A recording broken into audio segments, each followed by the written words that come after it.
5 septembre, Ésaïe chapitre 65, chapitre 66. J'ai exaucé ceux qui ne demandaient rien, je me suis laissé trouver par ceux qui ne me cherchaient pas. J'ai dit, me voici, à une nation qui ne s'appelait pas de mon nom. J'ai tendu mes mains tous les jours vers un peuple rebelle qui marche dans une voie mauvaise au gré de ses pensées, vers un peuple qui ne cesse de m'irriter en face, sacrifiant dans les jardins et brûlant de l'encens sur les briques, qui fait des sépulcres sa demeure et passe la nuit dans les cavernes, mangeant de la chair de porc et ayant dans ses vases des mets impurs, qui dit, retire-toi, ne m'approche pas car je suis saint. De pareilles choses, c'est une fumée dans mes narines, c'est un feu qui brûle toujours. Voici ce que j'ai résolu par devers moi. Loin de me taire, je leur ferai porter la peine, oui, je leur ferai porter la peine. De vos crimes, dit l'Éternel, et des crimes de vos pères qui ont brûlé de l'encens sur les montagnes et qui m'ont outragé sur les collines. Je leur mesurerai le salaire de leurs actions passées. Ainsi parle l'Éternel.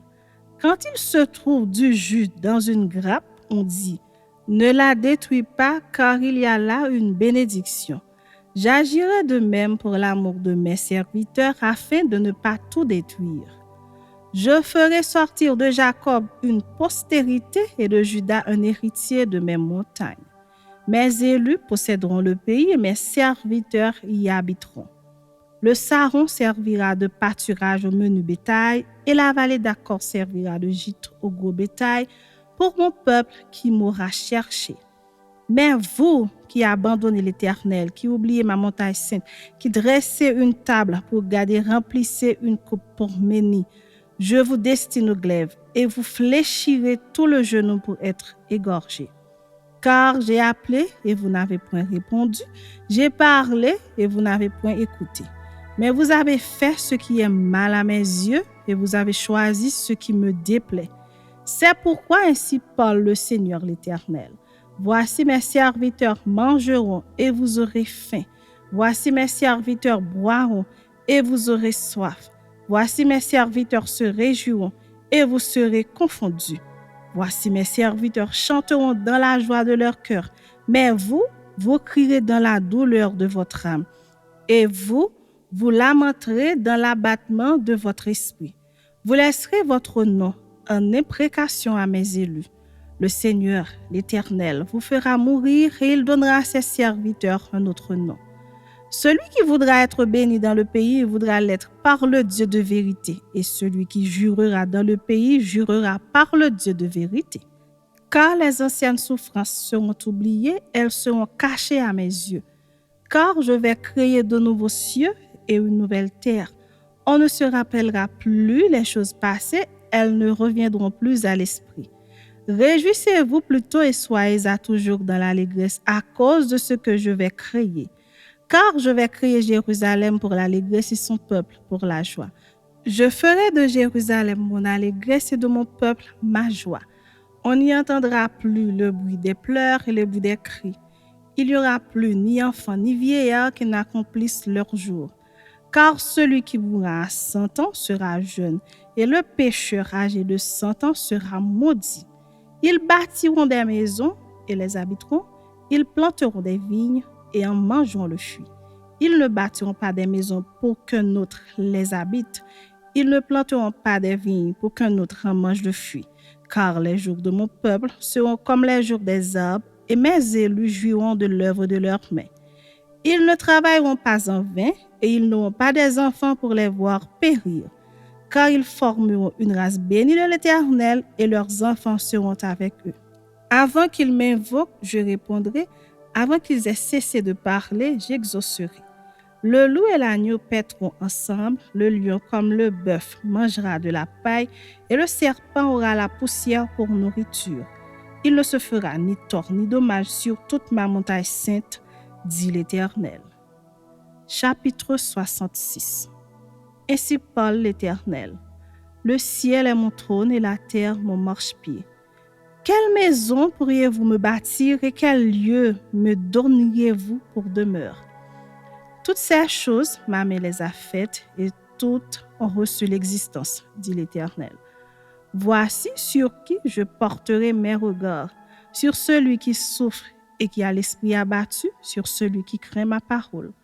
Celui qui immole un bœuf est comme celui qui tuerait un homme. Celui qui sacrifie un agneau est comme celui qui romprait la nuque à un chien. Celui qui présente une offrande est comme celui qui répandrait du sang de porc. Celui qui brûle de l'encens est comme celui qui adorerait des idoles.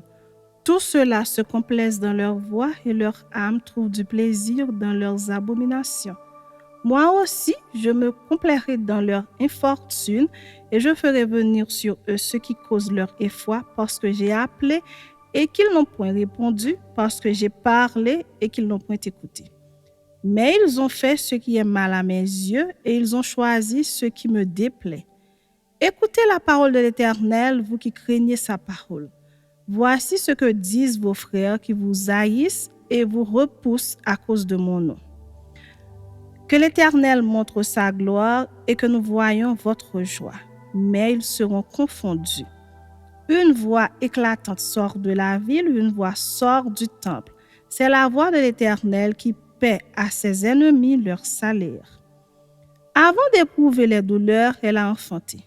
Avant que les souffrances lui vinssent, elle a donné naissance à un fils. Qui a jamais entendu pareille chose? Qui a jamais vu rien de semblable? Un pays peut-il naître en un jour? Une nation est-elle enfantée dans un seul coup? À peine en travail, Sion a enfanté ses fils. Ouvrirai-je le sein maternel pour ne pas laisser enfanter? Dit l'Éternel. Moi qui fais naître, empêcherai-je d'enfanter? Dit ton Dieu. Réjouissez-vous avec Jérusalem, faites d'elle le sujet de votre allégresse, vous tous qui l'aimez. Tressaillez avec elle de joie, vous tous qui menez deuil sur elle, afin que vous soyez nourris et rassasiés du lait de ses consolations, afin que vous savouriez avec bonheur la plénitude de sa gloire. Car ainsi parle l'Éternel, voici, je dirigerai vers elle la paix comme un fleuve et la gloire des nations comme un torrent débordé, et vous serez allaités, vous serez portés sur les bras et caressés sur les genoux. Comme un homme que sa mère console, ainsi je vous consolerai. Vous serez consolés dans Jérusalem. Vous le verrez et votre cœur sera dans la joie et vos os reprendront de la vigueur comme l'herbe. L'Éternel manifestera sa puissance envers ses serviteurs, mais il fera sentir sa colère à ses ennemis. Car voici l'Éternel arrive dans un feu et ses chars sont comme un tourbillon. Il convertit sa colère en un brasier et ses menaces en flammes de feu. C'est par le feu que l'Éternel exerce ses jugements, c'est par son glaive qu'il châtie toute chair. Et ceux que tuera l'Éternel seront un grand nombre. Ceux qui se sanctifient et se purifient dans les jardins au milieu desquels ils vont un à un, qui mangent de la chair de porc, des choses abominables et des souris, tout cela périront, dit l'Éternel. Je connais leurs œuvres et leurs pensées. Le temps est venu de rassembler toutes les nations et toutes les langues. Elles viendront et verront ma gloire. Je mettrai un signe parmi elles et j'enverrai leur réchappés vers les nations, à Tarsis, à Pul et à Lude qui tirent de l'arc, à Tubal et à Javan, aux îles lointaines qui jamais n'ont entendu parler de moi et qui n'ont pas vu ma gloire. Et ils publieront ma gloire parmi les nations. Ils amèneront tous vos frères du milieu de toutes les nations en offrande à l'Éternel sur des chevaux, des chars et des litières, sur des mulets et des dromadaires à ma montagne sainte, à Jérusalem, dit l'Éternel, comme les enfants d'Israël apportent leur offrande dans un vase pur à la maison de l'Éternel. Et je prendrai aussi parmi eux des sacrificateurs des Lévites, dit l'Éternel. Car comme les nouveaux cieux et la nouvelle terre que je vais créer subsisteront devant moi, dit l'Éternel, ainsi subsisteront votre postérité et votre nom. À chaque nouvelle lune et à chaque sabbat, toute chair viendra se prosterner devant moi, dit l'Éternel. Et quand on sortira, on verra les cadavres des hommes qui se sont rebellés contre moi. Car leur ver ne mourra point et leur feu ne s'éteindra point. Et ils seront pour toute chair un objet d'horreur.